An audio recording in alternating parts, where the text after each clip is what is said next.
আজকে এই অনুষ্ঠান একদিকে আমাদের ভারাক্রান্ত করে তোলে, অন্যদিকে আমাদের আনন্দিত করে যে আজকে গণতন্ত্রের জন্য এই দেশের মানুষ তারা সব সময় আত্মত্যাগ করেছে, প্রাণ দিয়েছে দীর্ঘকাল ধরে। আমরা যখন স্বাধীন হয়েছি 1971 সালে, আমরা তখন ধরে নিয়েছিলাম যে আমরা একটা সত্যিকার অর্থেই গণতান্ত্রিক রাষ্ট্র, গণতান্ত্রিক সমাজ পাব।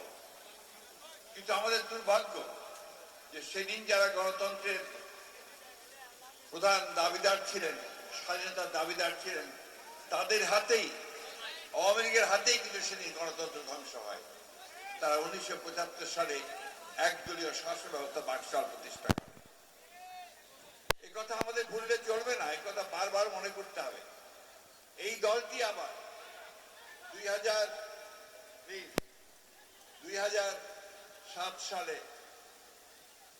নির্বাচন, 8 সালে হওয়ার পরে, রাষ্ট্র ক্ষমতায় আসার পরে অত্যন্ত সুপরিকল্পিত ভাবে তারা গণতন্ত্রকে ধ্বংস করেছে, গণতান্ত্রিক সমস্ত প্রতিষ্ঠানগুলোকে ধ্বংস করেছে এবং বারবার ছাত্র জনতার যে সংগ্রাম, সেই সংগ্রামকে দমন করবার জন্য অত্যাচার, নির্যাতন, নিপীড়ন, গুম আশ্রয় নিয়েছে।